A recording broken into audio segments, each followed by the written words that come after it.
नमस्कार दोस्तों, बहुत बहुत अभिनंदन है आप सभी मित्रों का दिव्य सृजन स्पिरिचुअल के प्रातः 7 बजे कथाओं की श्रृंखला में। दोस्तों, आज की कथा का शीर्षक है महद आदि भिन्न भिन्न तत्वों की उत्पत्ति का वर्णन। श्री भगवान ने कहा, माता जी, अब मैं तुम्हें प्रकृति आदि सब तत्वों के अलग अलग लक्षण बतलाता हूँ। इन्हें जानकर मनुष्य प्रकृति के गुणों से मुक्त हो जाता है। आत्मदर्शन ज्ञान ही पुरुष के मोक्ष का कारण है और वही उसके अहंकार रूप हृदय ग्रंथि का छेदन करने वाला है, ऐसा पंडित जिन कहते हैं। उस ज्ञान का मैं तुम्हारे आगे वर्णन करता हूँ। ये सारा जगत जिससे व्याप्त होकर प्रकाशित होता है वो आत्मा ही पुरुष है। वो अनादि निर्गुण प्रकृति से परे अंतःकरण में स्फुरित होने वाला और स्वयं प्रकाश है। उस सर्वव्यापक पुरुष ने अपने पास लीला विलास पूर्वक आई हुई अव्यक्त और त्रिगुणात्मिका वैष्णवी माया को स्वेच्छा से स्वीकार कर लिया। लीला परायण प्रकृति अपने सत्वादि गुणों द्वारा उन्हीं के अनुरूप प्रजा की सृष्टि करने लगी।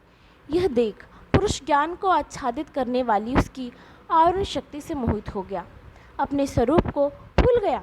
इस प्रकार अपने से भिन्न प्रकृति को ही अपना स्वरूप समझ लेने से पुरुष प्रकृति के गुणों द्वारा किए जाने वाले कर्मों में अपने को ही कर्ता मानने लगता है।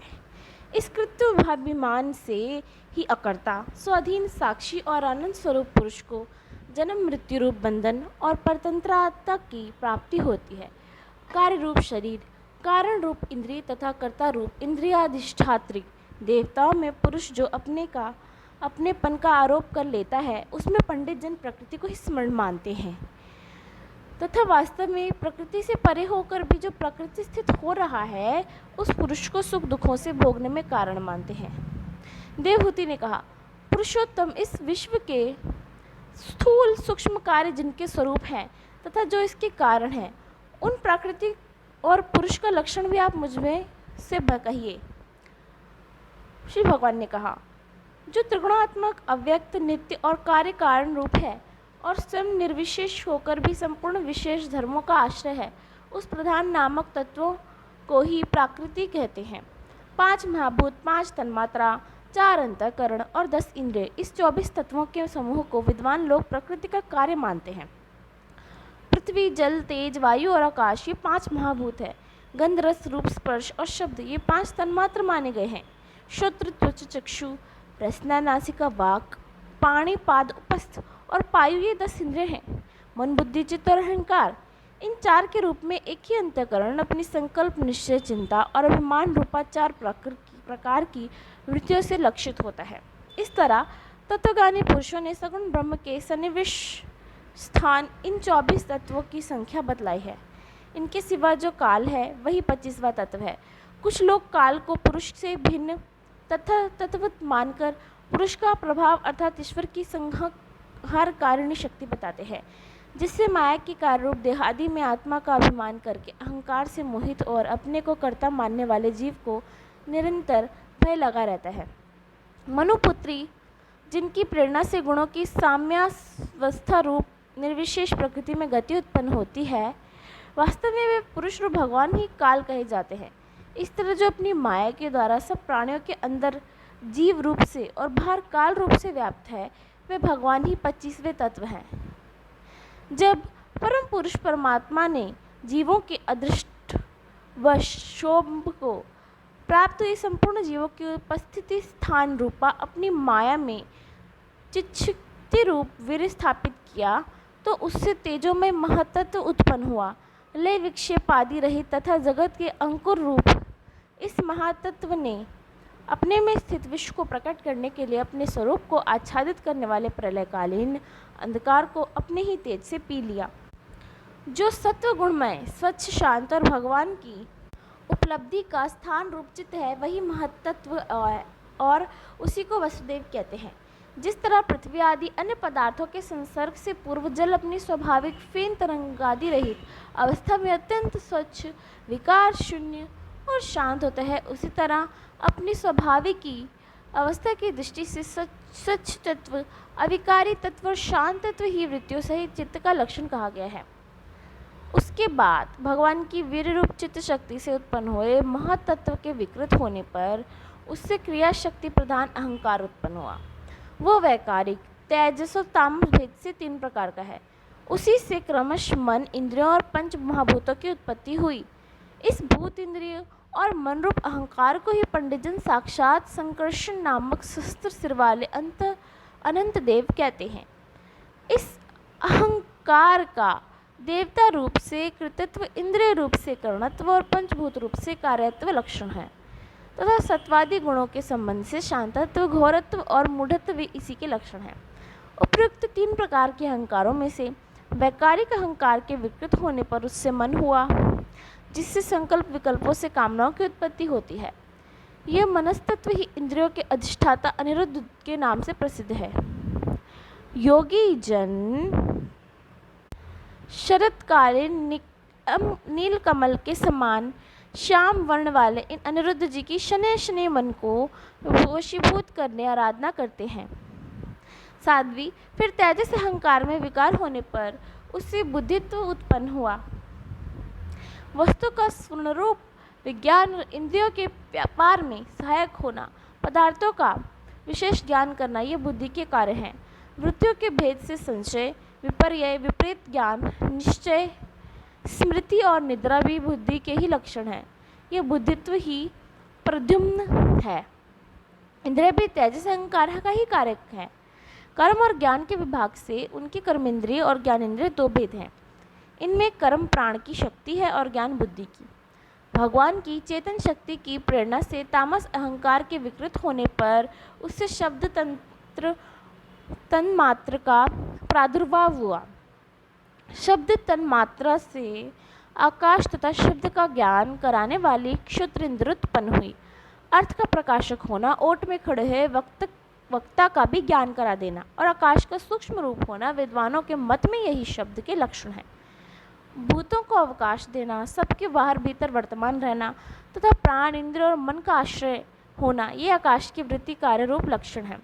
फिर शब्द तन्मात्र के कार्य आकाश में काल गति से विकार होने पर स्पर्श तन्मात्र हुआ और उस वायु से स्पर्श का ग्रहण कराने वाले त्वगिंद्रिय त्वचा उत्पन्न हुई। कोमलता, कठोरता, शीतलता और उष्णता तथा वायु का सूक्ष्म रूप होना, ये स्पर्श के लक्षण है। वृक्ष की शाखा आदि से हिलाना, तृणादि को इकट्ठा कर देना, सर्वत्र पहुँचना, गंध आदि युक्त द्रव्य को घृणादि इंद्रियों के पास तथा शब्द को श्रोत्रेंद्रियों के समीप ले जाना और समस्त इंद्रियों को कार्य शक्ति देना, ये वायु की वृत्तियों के लक्षण हैं। उसके बाद दैव की प्रेरणा से स्पर्श तन्मात्र विशिष्ट वायु के विकृत होने पर उससे रूप तन्मात्र हुआ और उससे तेज और रूप को उपलब्ध कराने वाली नेत्र इंद्रिय का प्रादुर्भाव हुआ। साध्वी वस्तु के आकार का बोध कराना, गौण होना, द्रव्य के अंक रूप से प्रतीत होना, द्रव्य का जैसा आकार, प्रकार, परिणाम आदि हो उसी रूप में उपलक्षित होना और तेज का स्वरूप भूत होना, ये सब रूप तन्मात्र की वृत्तियाँ हैं। चमकना, पकाना, शीत को दूर करना, सुखाना, भूख प्यास पैदा करना और उनकी निवृत्ति के लिए भोजन और जलपान कराना, ये तेज की वृत्तियाँ हैं। फिर दैव की प्रेरणा से रूप तन्मात्र में तेज के विकृत होने पर उससे रसन मात्र हुआ और उससे जल तथा रस को ग्रहण कराने वाले रसनेन्द्रिय जीवा उत्पन्न हुई। रस अपने शुद्ध स्वरूप में एक ही है, किंतु अन्य भौतिक पदार्थों के संयोग से वह कसैला, मीठा, तीखा, कड़वा, खट्टा और नमकीन आदि कई प्रकार का हो जाता है। गीला करना, मिट्टी आदि को पिंडाकार बना देना, तृप्त करना, जीवित रखना, प्यास बुझाना, पदार्थों को मृदु कर देना, ताप की निवृत्ति करना और कूपादि में से निकाल लिए जाने पर भी वहाँ बार बार पुनः प्रकट हो जाना, ये जल की वृत्तियाँ हैं। इसके बाद दैव प्रेरित रस स्वरूप जल के विकृत होने पर उससे गंध तन्मात्र हुआ और उससे पृथ्वी तथा गंध को ग्रहण कराने वाली घ्राणेन्द्रिय प्रकट हुई। गंध एक ही है, तथापि परस्पर मिले हुए द्रव्य भागों की न्यूनताधिकता से वो मिश्रित गंध, दुर्गंध, सुगंध, मृदु, तीव्र, अम्ल यानी खट्टा आदि अनेक का प्रकार का हो जाता है। प्रतिमादि रूप से ब्रह्म की साकार भावना का आश्रय होना, जलादि कारण तत्वों से बिन किसी दूसरे आश्रय की अपेक्षा किए बिना ही स्थित रहना, जल आदि अन्य पदार्थों को धारण करना, आकाश आदि का अवच्छेदक होना, घटाकाश, मठाकाश और भेद को सिद्ध करना तथा परिणाम विशेष से संपूर्ण प्राणियों के अस्तित्व, पुरुषत्व आदि गुणों को प्रकट करना, ये पृथ्वी के कार्यरूप लक्षण है। आकाश का विशेष गुण शब्द, जिसका विषय है वो श्रोत्रेंद्रिय है। वायु का विशेष गुण स्पर्श, जिसका विषय है वह त्वगिंद्रिय है। तेज का विशेष गुण रूप, जिसका विषय है वह नेत्रेंद्रिय है। जल का विशेष गुण रस, जिसका विषय है वह रसेंद्रिय है। और पृथ्वी का विशेष गुण गंध, जिसका विषय है उसे घ्राणेंद्रिय कहते हैं। वायु आदि कार्य तत्वों में आकाश आदि कार्य तत्वों के रहने से उनके गुण भी अनुगत देखे जाते हैं। इसलिए समस्त महाभूतों के गुण शब्द, स्पर्श, रूप, रस और गंध केवल पृथ्वी में ही पाए जाते हैं। जब महत्त्व, अहंकार और पंचभूत ये 7 तत्व परस्पर मिल ना सके, पृथक पृथक ही रह गए, तब जगत के आदि कारण श्री नारायण ने कार, अदृश्य और सत्वादि गुणों के सहित उनमें प्रवेश किया। फिर परमात्मा के प्रवेश से शुद्ध और आपस में मिले हुए उन तत्वों से एक जड़ अंड उत्पन्न हुआ। उस अंड से इस विराट पुरुष की अभिव्यक्ति हुई। इस अंड का नाम विशेष है। इसी के अंतर्गत श्री हरि के स्वरूपभूत 14 भुवनों का विस्तार है। ये चारों ओर से क्रमश एक दूसरे से 10 गुने जल, अग्नि, वायु, आकाश, अहंकार और महत्त्व इन 6 आवरणों से घिरा हुआ है। इन सब के बाहर 7वां आवरण प्रकृति का है। कारणमय जल में स्थित उस तेजो में अंड से उठकर इस विराट पुरुष ने पुनः उसमें प्रवेश किया और फिर उसमें कई प्रकार के छिद्र किए। सबसे पहले उसमें मुख प्रकट हुआ, उसके वाक इंद्रिय और उसके अनंतर वाक का अधिष्ठाता अग्नि उत्पन्न हुआ। फिर नाक के छेद नथुने प्रकट हुए, उनसे प्राण सहित घ्राणेंद्र उत्पन्न हुई।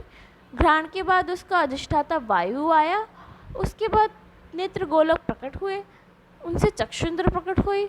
उसके बाद उसका अधिष्ठाता सूर्य आया। फिर कानों के छिद्र प्रकट हुए, उनसे उनकी इंद्रिय श्रोत्र और उसके अभिमानी दिग्विजय देवता प्रकट हुए। उसके बाद उस विराट पुरुष के त्वचा उत्पन्न हुई, उससे रोम, मूछ, दाढ़ी, सिर के बाल निकले और उनके बाद त्वचा की अभिमानी औषधियाँ, अन्न आदि उत्पन्न हुई। इसके बाद लिंग प्रकट हुआ, उससे वीर्य और वीर्य के बाद लिंग का अभिमानी आपोदेव जल उत्पन्न हुआ।